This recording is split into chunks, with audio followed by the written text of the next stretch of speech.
In sociology, an ethnic enclave is a geographic area with high ethnic concentration, characteristic cultural identity, and economic activity. The term is usually used to refer to either a residential area or a workspace with a high concentration of ethnic firms. Their success and growth depends on self-sufficiency, and is coupled with economic prosperity. The theory of social capital and the formation of migrant networks creates the social foundation for ethnic enclaves. Douglas Massey describes how migrant networks provide new immigrants with social capital that can be transferred to other tangible forms. As immigrants tend to cluster in close geographic spaces, they develop migrant networks, systems of interpersonal relations through which participants can exchange valuable resources and knowledge. Immigrants can capitalize on social interactions by transforming information into tangible resources,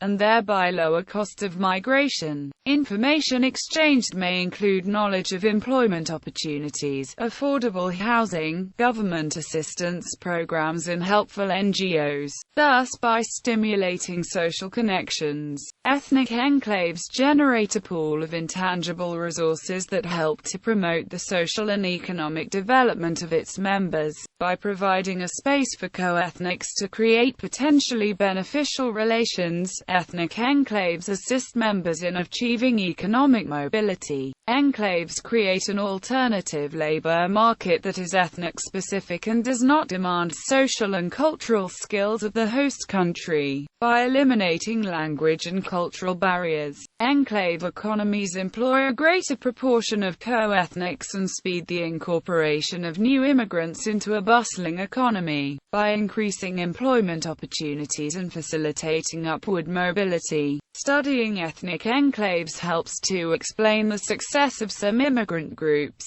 Additionally, while the ethnic enclave theory was developed to explain immigrant incorporation into the receiving society, it has also been linked to migration processes at large, as successful incorporation of immigrants has the potential to lower migration costs for future immigrants.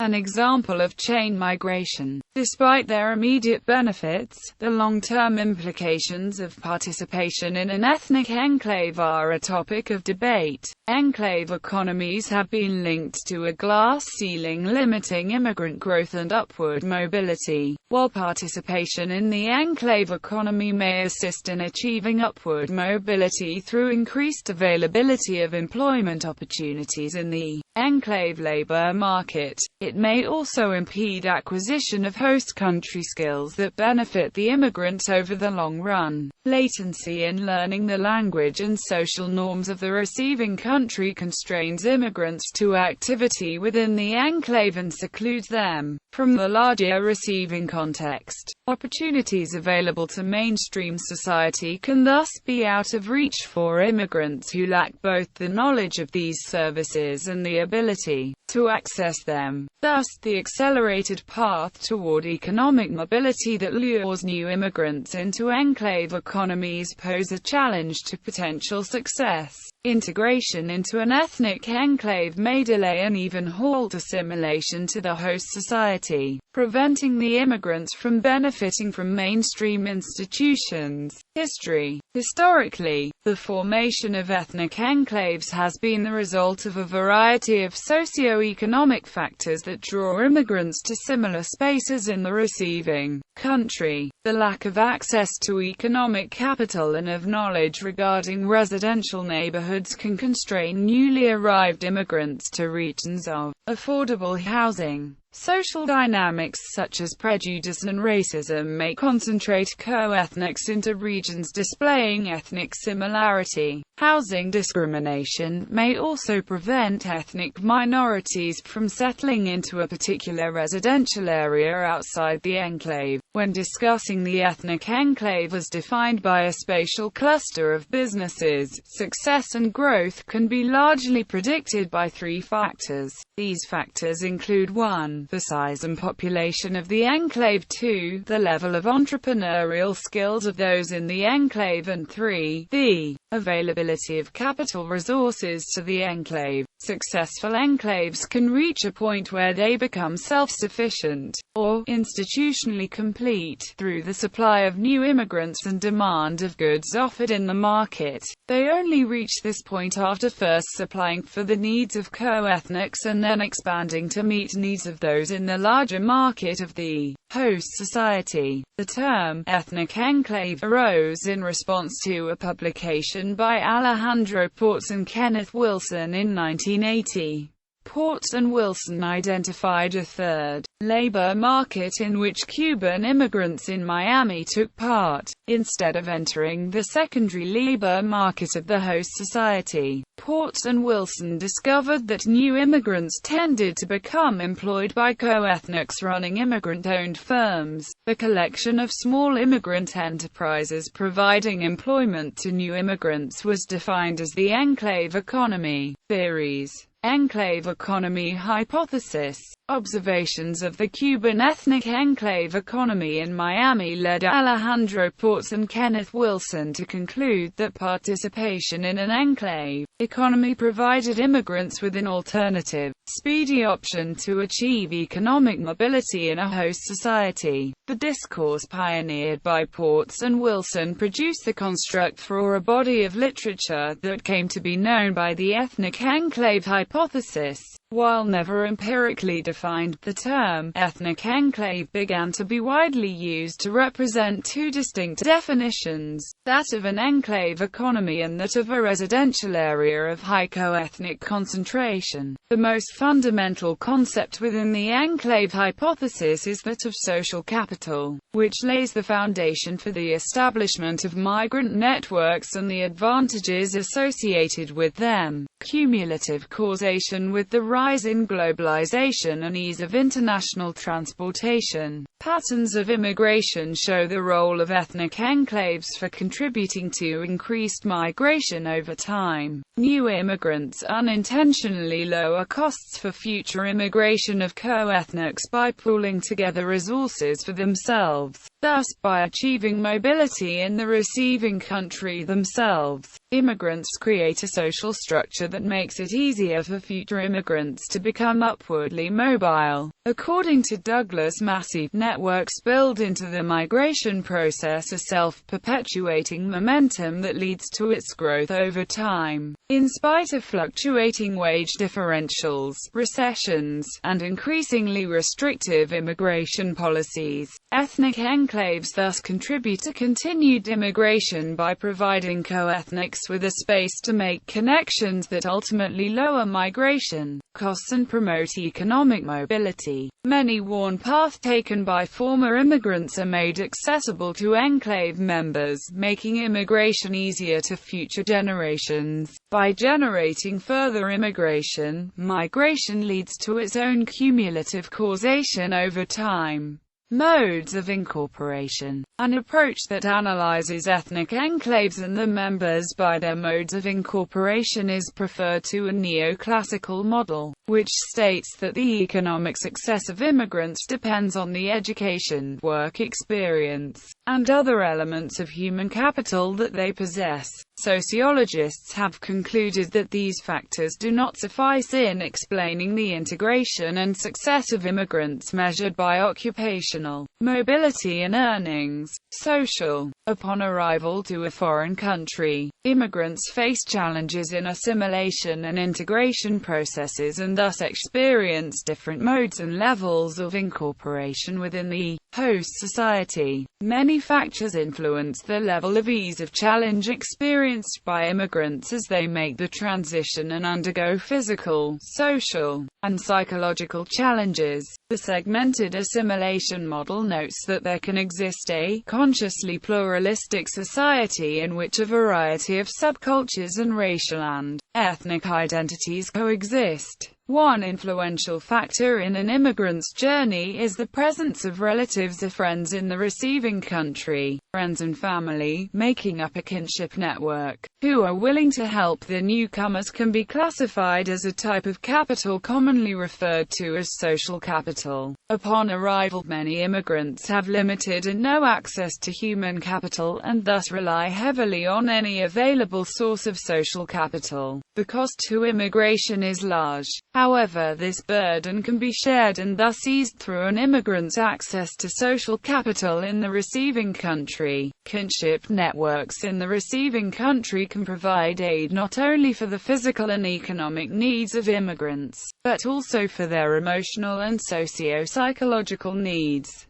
Quality of kinship networks. Access to social capital does not guarantee ease or success for the migrant. Because social capital is rooted in relationships, it easily lends itself to conflict and disagreement between parties. The level of economic stability on the side of the receiving party can dictate the level of aid they are willing or able to offer. In addition, the economic condition of the country and the availability of jobs open to the immigrants can largely affect the quality of the support network available to the migrant. If the receiving country provides favorable conditions such as access to social programs, the local economy, and employment opportunities, the network is likely to be of much higher quality. Adversely, kinship networks may break down if much stress is placed on the relationships involved due to economic hardships. The duration and intensity of aid needed can dictate the quality of the kinship network available to the immigrant. Immigrant ideas regarding level of support to be received are often high and left unmet if true economic conditions do not allow for favorable network conditions.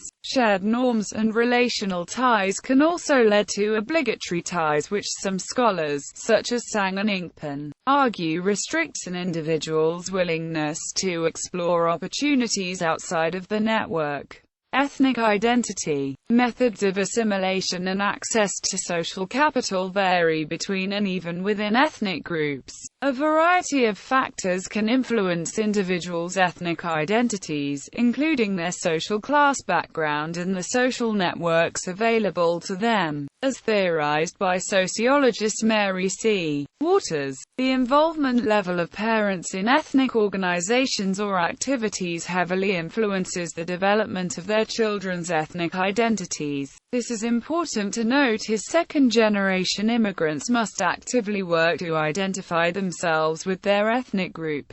Enclave networks. Enclave networks offer access to a unique type of social capital and act as large kinship networks. Within enclave networks, social capital commonly exists both as a private and public good, though there is some debate in relation to the long-term benefits offered by these networks. The short-term benefits are universally acknowledged. The socio-psychological challenges faced by the immigrant can be largely reduced through the individual's entrance into an ethnic enclave. Ethnic enclaves can resemble the immigrant's place of origin through physical look, layout, and language employed both written and orally. In addition to increasing the cultural comfort of the migrant, healthy ethnic enclaves offer solidarity and trust among members, and informal training systems within the workplace. The geographic proximity of the enclave network allows for easy flow of knowledge and varying types of assistance between firms as well. Where there is an atmosphere of trust in ethnic enclaves, this transfer of knowledge and sharing of social capital exists as an asset to the firms. Connections with members in an enclave may also afford the newcomer work opportunities.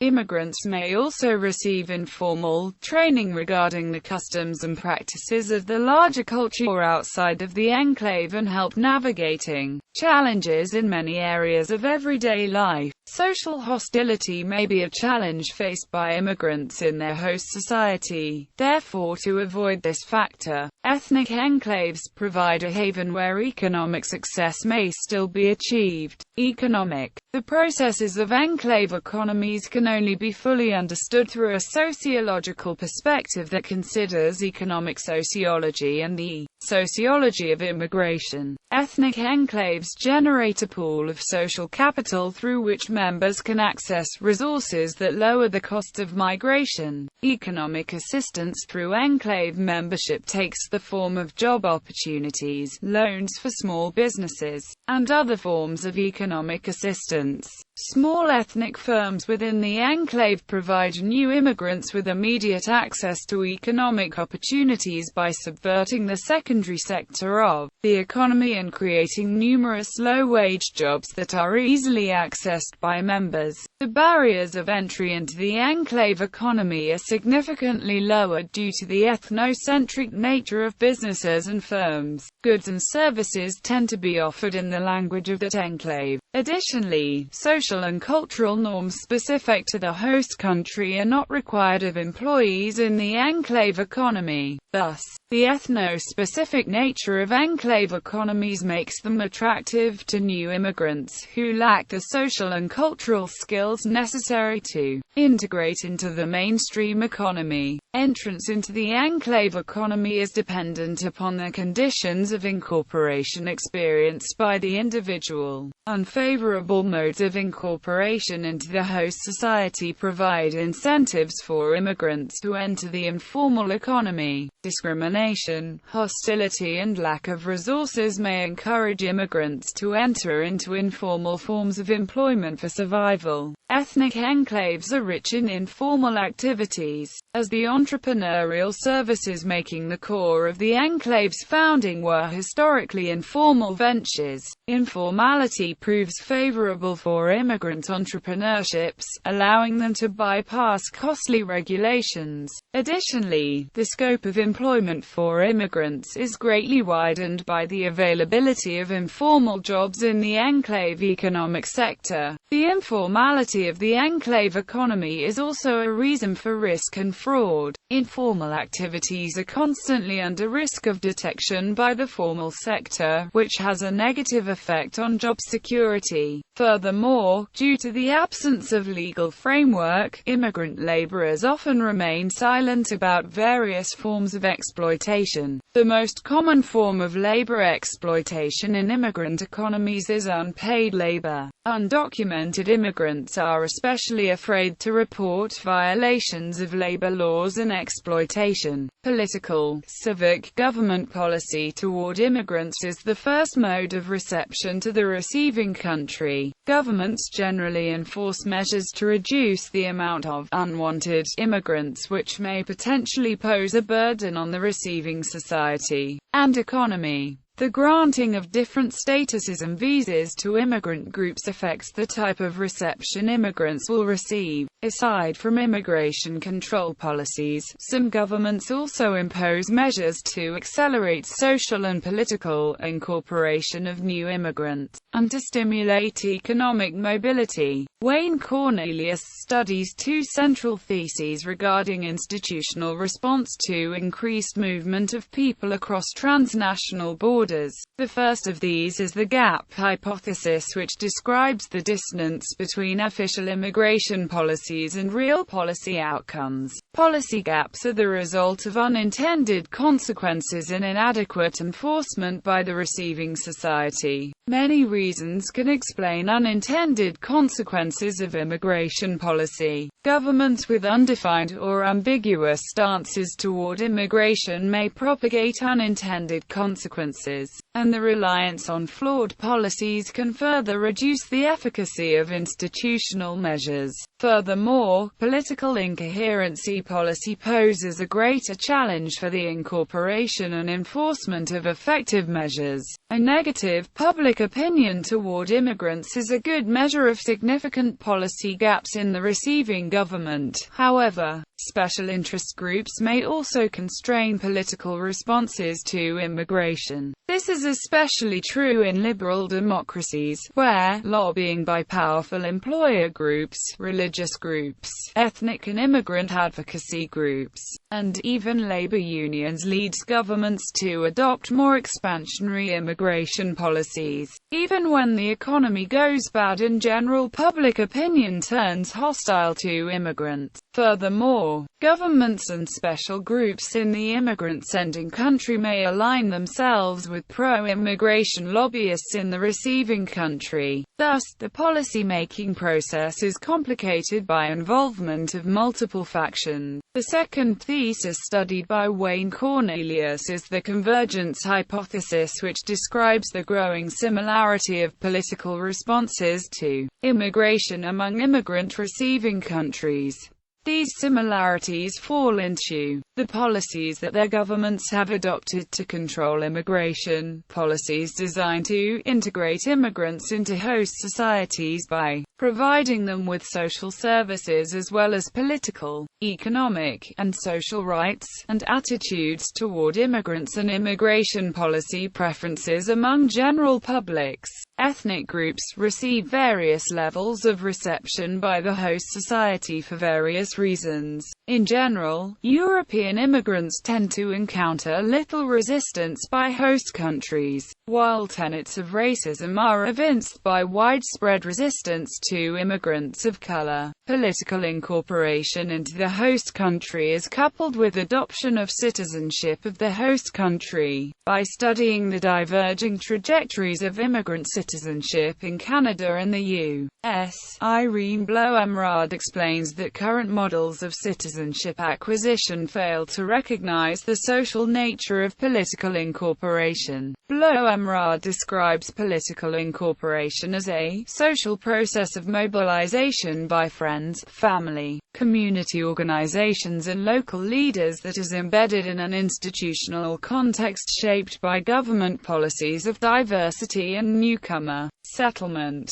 This alternative model emphasizes the role of migrant networks in critically shaping how immigrants consider citizenship. Bloemrad shows that friends, family, co-ethnic organizations and local community affect political incorporation by providing a structured mobilization framework. This social structure is most essential for immigrants who face language barriers and may lack familiarity with host institutions. The extent to which migrant networks promote citizenship depends on the efficacy of government policies on immigrant integration. Governments adopting policies that facilitate the emergence, integration and growth of ethnic economies are presumed to gain support by co-ethnics. Thus, the movement toward political incorporation and citizenship is nested in a larger institutional structure involving economic and social integration policy as these relate to immigrants. Ethnic enclaves have the ability to simultaneously assist in political and civic incorporation of immigrants, by providing a space that facilitates upward mobility and economic integration into the receiving society. Enclaves and their members fundamentally influence the perceptions of receiving institutions by co-ethnics. Finally, enclaves may gauge community interest in naturalization and direct immigrants through the process to gaining citizenship.